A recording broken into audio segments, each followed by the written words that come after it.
তুমি যদি এবছর মেডিকেল ভর্তি পরীক্ষা দিতে চাও তাহলে এই ভিডিওটা তোমার জন্য।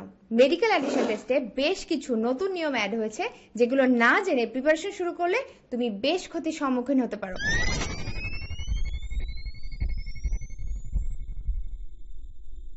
হ্যালো এভরিওয়ান, আমি ডক্টর সুস্মিতা বিশ্বাস। বিগত 7 বছর ধরে তোমার মতো অসংখ্য মেডিকেল অ্যাসপিরেন্টকে গাইড করছি তাদের স্বপ্নের মেডিকেলে পৌঁছে দিতে। সাধারণত আমরা মেডিকেলের মেইন প্রিপারেশনটা শুরু করি এইচএসসি পরীক্ষা শেষ হওয়ার পর থেকে। মেডিকেল ভর্তি পরীক্ষা হয় বাংলাদেশের স্বাস্থ্য মন্ত্রণালয়ের অধীনে। এই অ্যাডমিশনে অংশগ্রহণের নীতিমালা যখন প্রকাশ করা হয় তখন মেডিকেল ভর্তি পরীক্ষার আর মাত্র 1 মাস বাকি থাকে, এবং যখন অলরেডি স্টুডেন্টদের 80% প্রিপারেশন বিগত 2 মাসে কিন্তু কমপ্লিট হয়ে যায়, তখন ম্যাক্সিমাম স্টুডেন্টই জানতে পারে সে হয়তো কখনো মেডিকেল ভর্তি পরীক্ষায় বসতেই পারবে না।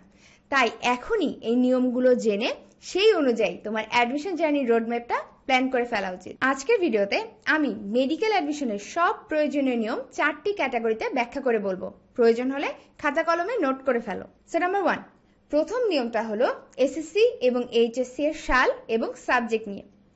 আগের নিয়ম অনুযায়ী কেউ যদি এইচএসসি পরীক্ষায় খারাপ করত এবং ইমপ্রুভমেন্ট দিয়ে দ্বিতীয়বার ভালো করত, তারপরও কিন্তু সে মেডিকেল ভর্তি পরীক্ষায় অ্যাপিয়ার করতে পারত। তবে আপডেটেড নিয়ম অনুযায়ী এখন আর এরকম কিছু পসিবল না।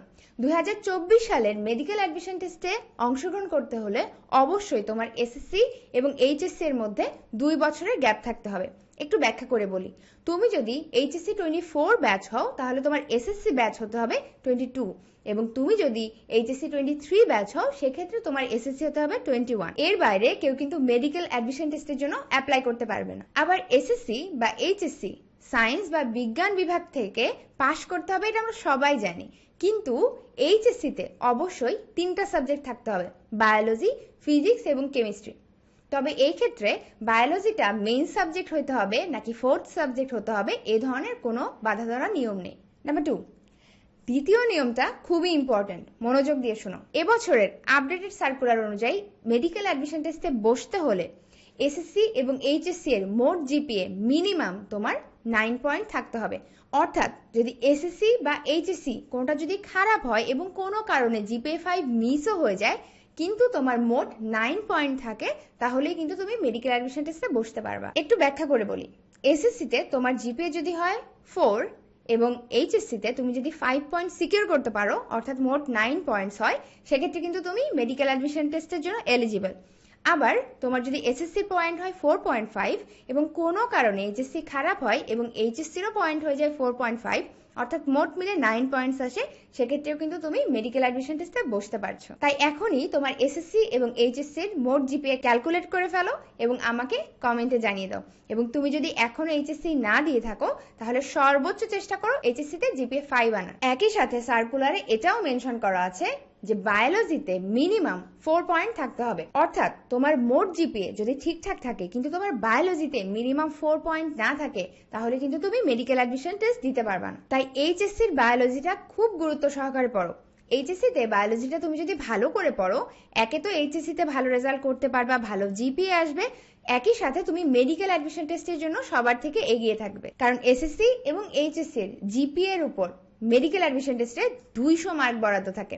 এটা ব্যাখ্যা করে বলবো।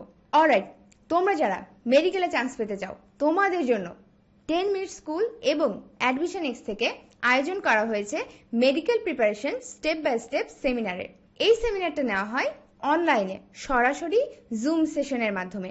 3 দিনের এই ফ্রি লাইভ সেমিনারে আমি এবং ডক্টর তৌফিক পিকন ভাইয়া তোমাদেরকে শেখাবো এবছর মেডিকেল অ্যাডমিশন ক্র্যাক করার সিক্রেট ফর্মুলা। কিভাবে তুমি তোমার অ্যাডমিশন জার্নিটা প্ল্যান করবে, কিভাবে বেস্ট মেথডে প্রিপারেশন নিবে এবং বেস্ট ওয়েতে প্র্যাকটিস করে কিভাবে সবার চেয়ে এগিয়ে থাকবে, সবকিছু জানতে পারবে এই ক্যাম্পে। তোমার প্রিপারেশন এখন যেমনই হোক না কেন, এইচএসসি এর আগেই তুমি যদি মেডিকেল অ্যাডমিশন ক্র্যাক করার সিক্রেট সব স্ট্র্যাটেজি জানতে চাও তাহলে এখনই ক্যাপশনে অথবা কমেন্টে দেওয়া লিংকে গিয়ে দ্রুত রেজিস্ট্রেশন করে ফেলো। অলরাইট, যেমনটা বলছিলাম, এসএসসি এবং এইচএসসি এর জিপিএ এর উপর মেডিকেল অ্যাডমিশন টেস্টে মোট 200 মার্ক বরাদ্দ থাকে।